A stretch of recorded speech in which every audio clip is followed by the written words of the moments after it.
কত হলাম, বহু ভাগ্য হয়ে তুলসী বৃক্ষ হয়ে যখন আমার জন্ম হলো, আমার পত্র বিষ্ণুর চরণে গেল, তখন আমার বৃক্ষ জন্ম ধন্য হল।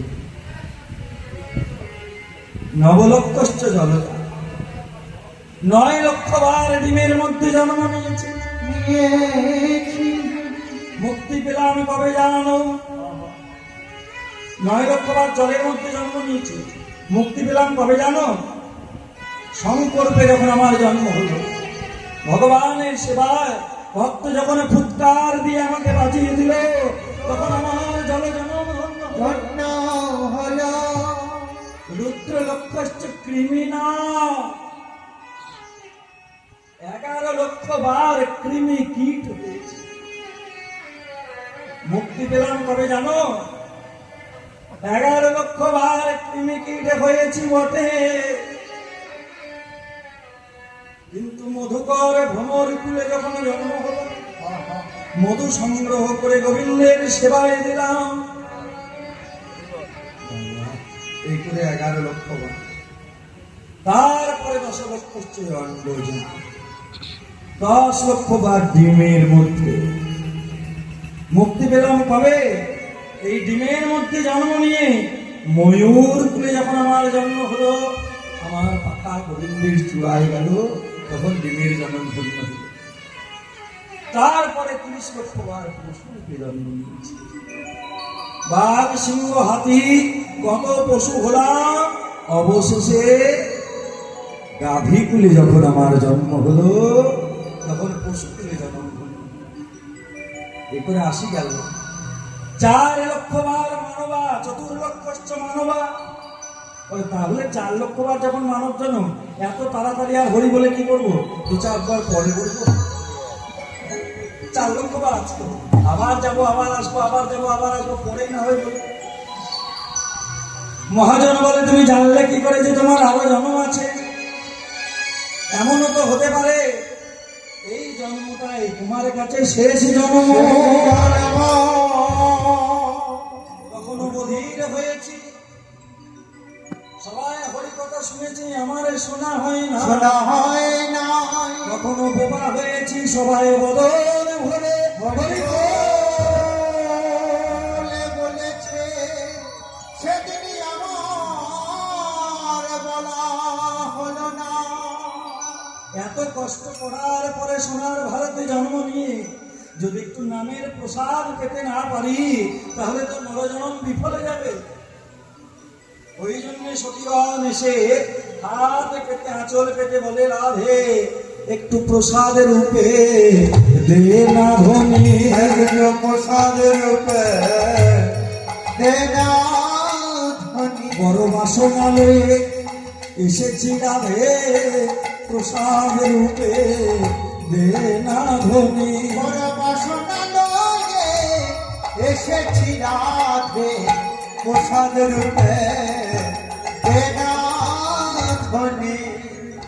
রায় মুখ দেখি হয়ে মহাসুখী, রায় মুখ দেখি হয়ে মহাসুখী। হয় কৌতুক কথা, রায় মুখ দেখি হয়ে মহাসুখী, হয় কৌতুক কথা। কেমন রজনী বিলাস, শুনিতে উল্লাস, অধিক অমিয় গাথা। রজনী বিলাস, শুনিতে উল্লাস, অধিক অমিয় গাথা। চরণ কমলের মধুটা দাও, ওই চরণ কমলের মধু যদি আমরা পাই, তবে আমাদের নরজনম ধন্য হবে। হাস্য পরিহাসে রসের আবেশে, হাস্য পরিহাসে রসের আবেশে, হাস্য পরিহাসে রসের আবেশে, হাস্য পরিহাসে রসের আবেশে মগ্ন হইল রাধা। হাস্য পরিহাসে রসের আবেশে মগ্ন হইল রাধা। চণ্ডী রসে কয় নিশির কাহিনী, শুনতে লাগয়ে সাধা মিশিল কাহিনী শুনতে লাগয়ে সাধা। মহাজন এক পাশে দাঁড়িয়ে বলছে, ওগো রাধে, তুমি যেমন তোমার সখীদেরকে নামের প্রসাদ দিচ্ছ, শোনো রায়, আমাকে যেন বঞ্চিত করো না। তুমি আম ওদেরকে দাও, কিন্তু আমের আটিটা যেন ছুঁড়ে ফেলো না। ওই প্রসাদের কণা প্রসাদে আমাকে দিও।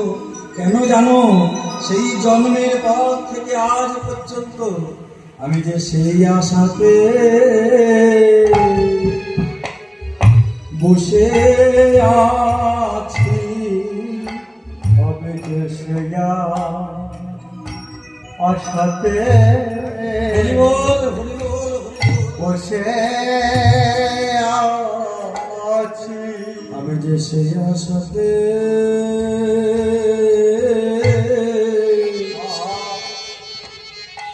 বসে আছি, আমি যে সেই আশাতে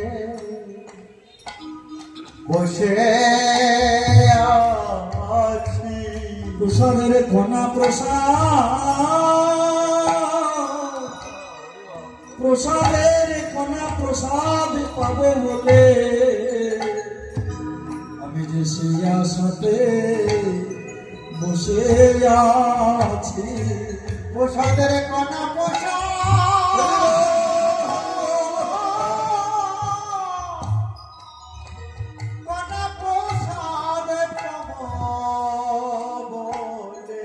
প্রসাদের কণা প্রসাদ পাবো বলে বলি আমার নর জন ধন্য হবে। হরি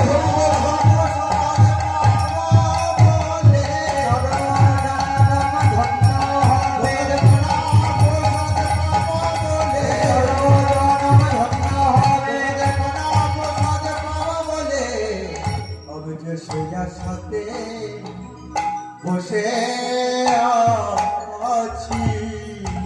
আমাদের চণ্ডীদাসে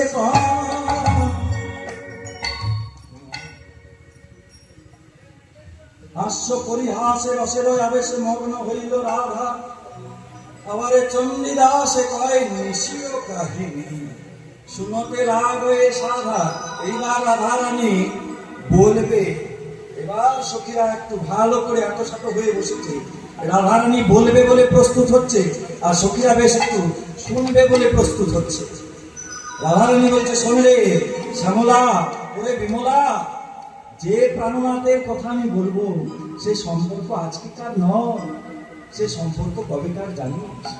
শিশুকাল হইতে বধুর সহিতে, শিশুকাল হইতে বধুর সহিতে, আমাদের শিশুকাল হইতে বধুর সহিতে, শিশুকাল হইতে বধুর সহিতে, পরাণে পরাণে দেখা, শিশুকাল হইতে বধুর সহিতে, পরাণে পরাণ লেহা। আমার কি জানে কি লাগি কবি করল ভিন ভিন করি দেহা। কি জানি কবি করল ভিন্ন ভিন্ন করি দেহা। আমার কি জানে কি লাগি কবি করল ভিন ভিন করি দেহা। কি জানি কবি করল ভিন্ন ভিন্ন করি দেহা। বলে কোন বা বিধি করেছিল,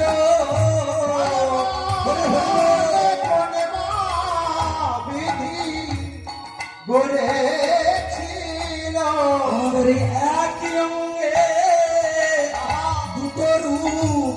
বলে কোন বা বিধি করেছিল,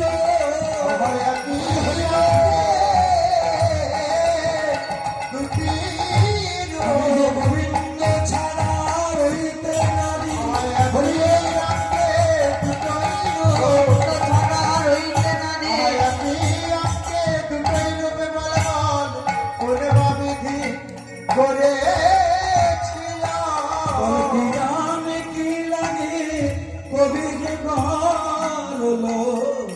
হীন হীন করি দেহা। কবে কি জানে কবে হি বারলো ভিন্ন ভিন্ন করি দেহা। বলেও আজকেকার কথা নয়, সেই শিশুকাল হইতে মধুর সহিতে পরাণে পরাণে লেহা। আসলে একজন ঋষি তপস্যায় বসেছে, ঋষি অভিমন্যু তপস্যায় বসেছে। কি চাই না ভগবানের স্ত্রীকে তার চায়। বৈকুণ্ঠ নড়ে উঠল ভগবানের ভক্তের তপস্যার জোরে। মা লক্ষ্মী বিষ্ণুর চরণ সেবা করছে, বলে এত বৈকুণ্ঠ নড়ছে, আমার মনে হয় কোন তপস্যার কোন ভক্ত সিদ্ধি লাভ করেছে, তোমাকে ডেকেছে, তুমি যাও।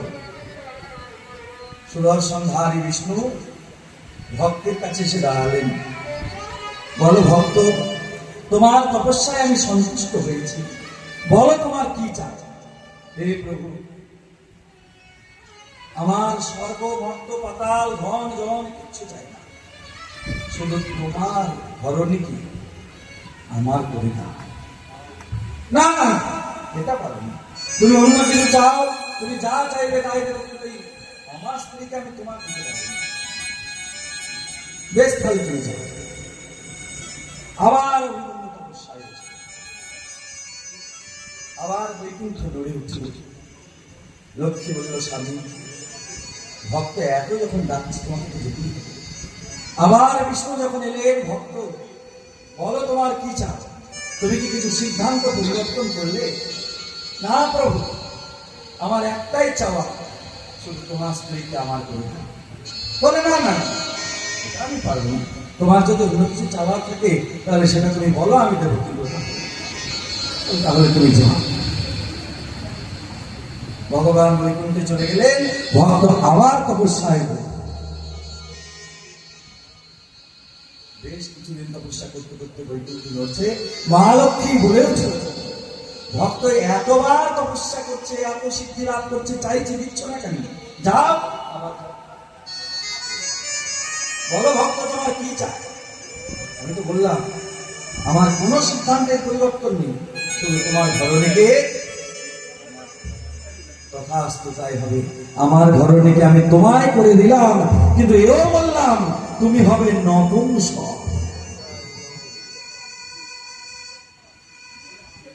এইবার বৈকুণ্ঠে নারায়ণ যখন ফিরে গেছে, লক্ষ্মী বলছে কি চাইবে? তোমাকে চাইবে। কি করলে? বলে আমি দিয়ে দিয়েছি। বলে ভালো করেছ, তাহলে আমিও প্রতিজ্ঞা করলাম আবার যখন যাব পরের ঘরে আমাকে হয়তো যেতে হবে, তোমার বদন যতক্ষণ আমি না দেখব ততক্ষণ আমি নয়ন মেলে চাইব। তাই ভাদ্র কৃষ্ণ অষ্টমী তিথিতে গোবিন্দ জন্ম নিয়েছে, তার 1 বছর 15 দিন পরে রাধারানী যখন জন্ম নিয়েছে, বালিকা নয়নে হারে না, অন্ধ ওই হৈরব উঠে গেল, বিষভানু রাজকন্যা জন্ম নিয়েছে বটে, কিন্তু নয়ন মেলে দেখে না। এখন পাড়ায় যদি একটা সুন্দর ফুটফুটে মেয়ের জন্ম হয়, একটা কন্যার জন্ম হয়, সে যদি চোখে না দেখে তাহলে দেখতে ভালো, কিন্তু চোখে দেখে না, আচ্ছা মনটা খারাপ হয়ে যাবে না? এবার মা যশোদা মনে মনে চিন্তা করছে, ও মা বিষভানু রাজকন্যা হয়েছে, খবর পেলাম মেয়েটা নাকি দেখতে খুব সুন্দরী, আমার মেয়েটা নাকি চোখে দেখে না। ও মা, পাড়ায় যদি একটা দুর্ঘটনা শোনা যায় তাহলে একটু গিয়ে খবর করতে হয় না? কিন্তু আমার আবার ঘরে যে ছেলে আছে, এ মহা ধুরন্ধর, এ ছেলে নিয়ে পরের বাড়ি খবর করতে যাওয়া এও সাংঘাতিক দুষ্কর ব্যাপার। এ কি করতে যে কি করে বসবে এখন নিজেই জানি না। কিন্তু আমি পাড়ায় বাস করি, পাশের বাড়িতে তোমার বিপদ আমি যদি না যাই, আছে লোকে কি বলবে বলো তো? তোমার মনটা কি হবে বলো তো? যা এক কাজ করে গোবিন্দ, তোমার এই গোপালকে নিয়ে যেতে হবে এখন সঙ্গে করে, উপায় নেই। আর গোপাল মনে মনে বলে, মা গো, তোমার সঙ্গে আমি বাৎসল্য স্নেহে বাঁধা আছি, কিন্তু আমি যদি না যাই তুমি যার খবর করতে যাচ্ছ সে জীবনে চোখে দেখবে না। কিন্তু আমি তো তোমাকে বলতে পারছি না সে কথা, কারণ তুমি তো আমাকে সন্তানকে ভালোবাসো, আমি যে ভগবান সেটা তো তুমি জানো না। এই বলে মা দেখছে গোপালকে নিয়ে যাবো, কিন্তু কোল ছাড়া করবো, একবারে চেপে ধরে থাকে। ছেলে ধুরন্ধর, এই ছেলে চোখে লোকের বাড়ি কোল ছাড়া করতে হবে না, একবারে শক্ত করে চেপে ধরে মা নিয়ে গেছে। এবার রাধারানী তখন আতুর ঘরে, গোবিন্দ খুঁজছে যাবো কি করে? মা যা শক্ত করে চেপে ধরে বসে আছে, আমি ধুরন্ধর লোকের বাড়ি ক্ষতি করব বলে মা যে শক্ত করে চেপে ধরে বসে আছে, আমি যাবো কি করে? বেরোতে তার পাচ্ছি না। হঠাৎ করে গোবিন্দের নয়ন পড়েছে মায়ের গলার দিকে। যশোদা মায়ের গলায় ছিল গজমতি মুক্তার মালা। বাহ, দেখি তো মায়ের মতির দিকে মতি বেশি, গজ মতির দিকে মতি বেশি না আমার দিকে মতি বেশি? মায়ের গজ মতির দিকে মতি বেশি না আমার দিকে মতি বেশি? এই বলে একবারে ধরে হ্যাচকা টান দিয়ে যেই অমনি মুক্ত গুলো খসে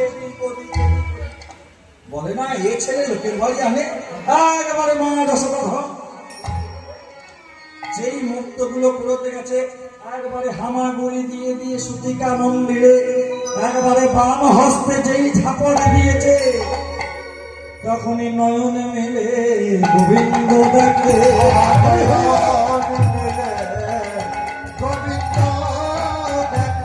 এখন নয়ন মেলে গোবিন্দ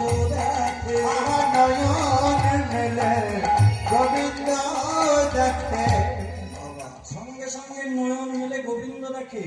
ওই যে প্রণয়, ওই যে নয়নে নয়নে ভালোবাসা, তাহলে আজকে কার ভালোবাসা নয়, সেই শিশুকাল হইতে বধুর সহিতে, শিশুকাল হইতে বধুর সহিতে পরাণে পরাণে শিশুকাল হইতে বধুর সহিতে পরাণে পরাণ কি জানি কি লাগি কবি কি করলো ভিন ভিন করি দেহা, কবি কি জানি কবি করলো ভিন্ন ভিন্ন করি দেহা। শরীরে কি বাসে প্রীতি তার এমন প্রীতি যেন বর্ণনা করা যায় না।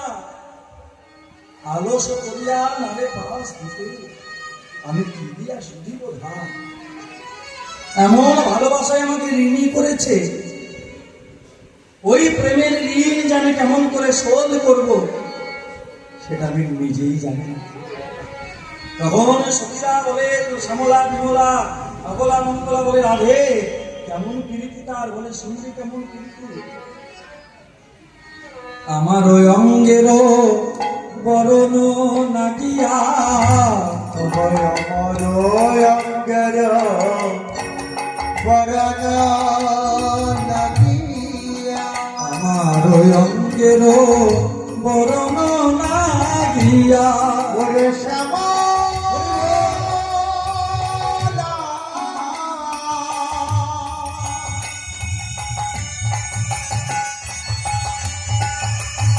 কি বলবো আমার বধুর গুণের কথা, ওরে বিমলা শোনি রে আমার বধুর গুণের কথা। আমার ওই অঙ্গের বরণ নাকিয়া বাস করে আমার অঙ্গের বরণ নদিয়া বাস করে।